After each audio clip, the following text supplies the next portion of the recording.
Shalom adik-adik, semangat pagi. Aku mau kenal Tuhan, aku mau cinta Tuhan melalui firman-Nya. Nah adik-adik, kembali lagi kita akan merenungkan firman Tuhan di dalam renungan harian sekolah minggu GKTB. Tetapi sebelumnya, mari sama-sama kita berdoa. Kita berdoa. Tuhan Yesus yang baik, kami bersyukur pagi hari ini kembali lagi kami boleh bangun dengan tubuh yang diberkati oleh Tuhan. Kami bersyukur Tuhan sudah menjagai, Tuhan sudah melindungi kami pada waktu kami tidur. Dan Tuhan Yesus, pada pagi hari ini kami akan merenungkan firman-Mu. Tuhan tolong kami supaya kami bisa mengerti, memahaminya, dan kiranya Tuhan mampukan kami juga untuk bisa dapat melakukannya di dalam kehidupan kami, sehingga kami bisa menjadi anak-anak yang sungguh-sungguh takut akan Tuhan, anak-anak yang hidup menyenangkan hati Tuhan. Terima kasih Tuhan, kami berdoa dan kami bersyukur. Amin. Nah adik-adik, pada kemarin hari Lause Ika sudah menceritakan bagaimana tindakan Adonia yang tidak menghormati Daud ayahnya dengan mengangkat dirinya sendiri sebagai raja tanpa sepengetahuan Daud yang adalah raja pada waktu itu. Nah adik-adik yang dikasihi oleh Tuhan kita Yesus Kristus, kita melihat nih di dalam perenungan selanjutnya bagaimana tindakan Daud terhadap Adonia anaknya tersebut. Kita baca firman Tuhan, renungan kita pada hari ini terdapat di dalam kitab 1 Raja-Raja pasal yang pertama ayat yang ke-28 sampai yang ke-53.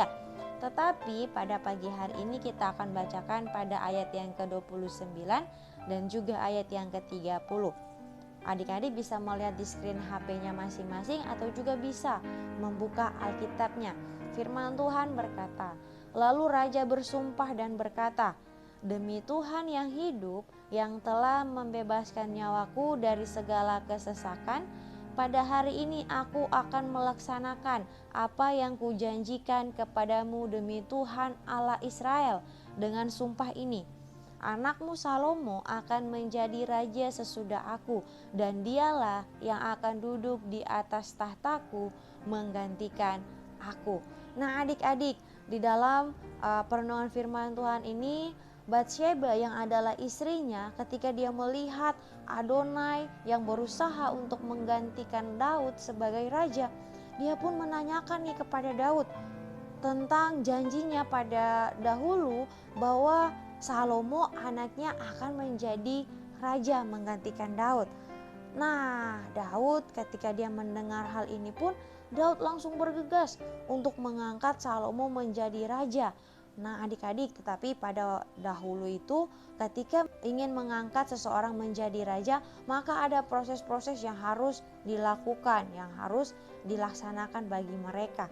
Nah, pada waktu itu Daud memerintahkan Nabi Nathan untuk mengurapi Salomo menjadi raja seperti pada raja-raja yang sebelumnya. Hal ini menunjukkan bahwa Allah berkenan kepada orang yang diurapi tersebut, karena dahulu pun Daud juga Saul, mereka pun ketika mereka diangkat sebagai raja, mereka ini diurapi oleh nabi, sehingga pada kesempatan kali ini Daud pun menyuruh Nabi Nathan untuk mengurapi Salomo menjadi raja. Nah adik-adik, bukan cuma sampai di situ nih, Daud juga melakukan semua proses pengangkatan untuk menjadi raja. Salomo diurapi di Gihon yang ada di pinggir Yerusalem, tidak jauh dengan tempat di mana Adonai melantik dirinya sendiri. Nah, di dalam perjalanan Salomo, dia menunggangi bagal milik Raja Daud yang merupakan lambang tahta kerajaan. Nah, setelah itu ada orang-orang yang meniup sangkakala menandakan bahwa ada raja baru yang telah dilantik, dan akhirnya Salomo pun akan masuk ke istana raja dan duduk di atas tahta Daud. Nah adik-adik, hal ini harus dilakukan untuk menobatkan atau melantik raja di tengah-tengah bangsa Israel pada waktu itu. Dan mendengar hal ini, Adonia yang awalnya dia dengan penuh keberanian untuk mengangkat dirinya sendiri menjadi raja. Ketika dia mendengar berita ini, ketika dia mendengar bahwa Salomo sudah diurapi menjadi raja, maka Adonia ini merasa takut karena Salomo sudah menjadi raja menggantikan Daud ayahnya, sehingga dia pun meminta kepada Salomo untuk tidak membunuh dia. Nah, adik-adik yang dikasih oleh Tuhan kita Yesus Kristus. Nah, adik-adik, di dalam kisah ini kita melihat bahwa Daud, dia adalah orang yang menepati janjinya. Dia menepati janjinya terhadap Batsheba, dia menepati janjinya untuk menjadikan Salomo anaknya sebagai raja. Adik-adik, kita belajar dari kehidupan Daud sampai pada akhir masa hidupnya pun dia tetap melakukan apa yang benar di hadapan Tuhan. Dia terus berusaha untuk melakukan apa yang Tuhan kehendaki. Adik-adik yang dikasihi Tuhan, kita pun belajar seperti Daud. Kita adalah orang-orang yang percaya kepada Tuhan Yesus, anak-anak Tuhan. Kita pun harus belajar untuk menepati janji kita, entah itu janji kita kepada teman kita, ataupun kepada orang tua kita, ataupun juga kepada Tuhan.